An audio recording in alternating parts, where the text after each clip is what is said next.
continuando con nuestra exposición, es importante reiterar que nuestras ciencias naturales comprenden un conjunto de disciplinas que forman parte de las ciencias básicas, buscan explicar los principios o leyes que rigen la naturaleza. Para ello se basa en métodos científicos y experimentales. Por otra parte, se apoya en las ciencias formales, tales como las matemáticas, nuestra estadística y nuestra aritmética, entre otras. Es decir, a través de razonamientos lógicos, las ciencias naturales dan respuesta a cómo se comporta nuestra naturaleza en su entorno. Y entonces vemos que el objetivo de estudio de nuestra ciencia es la naturaleza, siendo su objetivo principal comprender los fenómenos que en ella se producen. Fenómenos tales como la lluvia, las tormentas, las estaciones, el florecimiento de las plantas, las temporadas de mareas oceánicas o los meteoritos. Ejemplos de fenómenos naturales que suelen suceder en nuestro planeta y que pasan muchas veces inadvertidos. Es tan amplio el estudio de nuestras ciencias naturales que estudia el mundo en que nos rodeamos, el mundo en que nos encontramos, desde el punto de vista macroscópico, refiriéndonos a todo aquello que podemos ver. Pero no podemos dejar de lado todo aquello microscópico, que aunque no lo podemos ver, nos permite la ciencia estudiar. Nuestras ciencias naturales se dividen en dos grandes grupos, las ciencias físicas y las ciencias biológicas. Las ciencias físicas son aquellas que se encargan de determinar las leyes que rigen los fenómenos observados en el universo y a la vez se subdividen en distintas áreas específicas, tales como la astronomía, la física, la geología y la química. Y entonces decimos que la astronomía se encarga del estudio de los astros y cómo estos interactúan entre sí. La física, por otra parte, se encarga de estudiar la energía en el tiempo y el espacio, mientras que la geología tiene como centro de estudio explicar cómo se forma nuestro planeta, nuestra Tierra y cómo se transforma o evoluciona en el tiempo.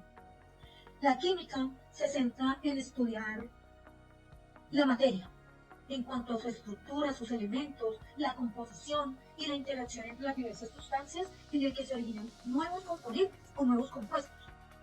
Por otra parte, tenemos un gran pilar de nuestras ciencias naturales, denominado ciencias biológicas, que se encarga de estudiar la vida en nuestro planeta.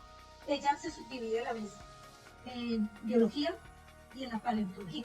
Y decimos entonces que la biología es la ciencia que estudia a todos los seres vivos, desde su origen, evolución, comportamiento, interacción con el medio que los rodea, la interacción con su misma especie o con otras especies diferentes, así como también el funcionamiento interno de sus células, tejidos orgánicos y sistemas. La paleontología estudia la evolución de la vida desde antes que el ser humano estuviese presente en nuestro planeta. Y entonces encontramos que la importancia de nuestras ciencias naturales se basa en que nos ayuda a conocer el mundo en que vivimos, a comprender nuestro entorno y las aportaciones de estos avances científicos y tecnológicos que aportan mucho a nuestra vida diaria. Continuando, indicaremos los 5 métodos de enseñanza que tienen nuestras ciencias naturales. Y entonces se denominan transmisión o recepción, por descubrimiento, recepción significativa, cambio conceptual y método por investigación. Y vemos que el método inicial es el de transmisión o recepción, que desde el concepto de la ciencia se considera como una acumulación de saberes. Esa acumulación de saberes están ya están predeterminadas, no permiten cambios. Se toma como la ciencia como una verdad absoluta. El profesor no puede generar cambios. Y la clase se imparte o se orienta de una manera muy catedrática o tradicional. Para este método, el rol del docente se convierte en un portavoz. Es quien tiene el conocimiento. Es decir, simplemente se encarga de transmitir esos conocimientos. El rol del estudiante es simplemente el receptor. El maestro tiene el conocimiento, lo transmite y el estudiante se limita a recibir. Como método número 2, tenemos el descubrimiento. También un concepto dado de la ciencia dice que la ciencia es un agregado de conocimientos, pero que este conocimiento está cercano al estudiante y desde su concepto tiene la facilidad de que el estudiante se acerque al conocimiento a través de su contextualización, de su realidad. Aquí podemos ver que el rol del maestro es un mediador donde no le da importancia a los conocimientos. Para el maestro, lo más importante son los procedimientos. Induce a los estudiantes para que observen, hagan sus planteamientos y generen experiencias.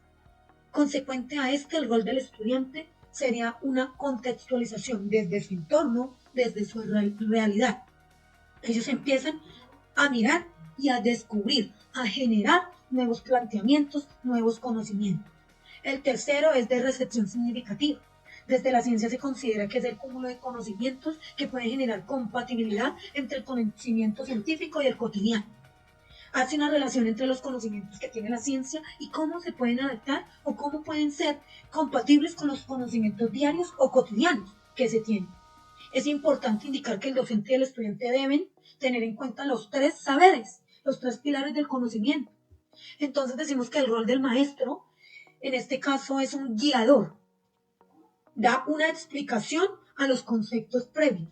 Se enfoca más en los conceptos que en el procedimiento. Entonces vemos una diferencia entre el método de recepción significativa y el método de descubrimiento. En el primero se enfatiza en los conceptos, le da más importancia a los conceptos. Mientras que el segundo, que es el método por descubrimiento, se basa en el procedimiento. Acá es más importante el procedimiento que los conceptos o la teoría. El cambio conceptual, que es otro de los métodos, se conoce como la estructura conectiva del estudiante. Esto quiere decir que el estudiante tiene una estructura de conocimientos, pero se genera un conflicto de saberes, porque él ya tiene unos conceptos previos y empieza a transformar el conocimiento a través de todo lo que él empieza a recibir. Para este caso, el rol del maestro es aquel que plantea situaciones para generar conflictos en el conocimiento del estudiante. Hablamos entonces del cambio conceptual como siguiente método y se conoce como la estructura conectiva del estudiante. Esto quiere decir que el estudiante tiene una estructura de conocimientos, pero se genera un conflicto de saberes, porque él ya tiene un conocimiento previo y empieza a transformar el conocimiento a través de todo lo que él empieza a recibir del maestro. Para este caso, el rol del maestro es aquel que plantea situaciones para generar conflictos en el conocimiento del estudiante. Pero esta situación que plantea deben ser intangibles, creíbles y más grandes que los propios saberes que tiene el estudiante. Aquí el rol del estudiante está dedicado a modificar sus saberes de acuerdo a sus intereses. Como ya tiene conocimientos, no va a tragar entero, por lo que empieza a replantear y reformar sus ideas y conceptos. Por último, el método por investigación.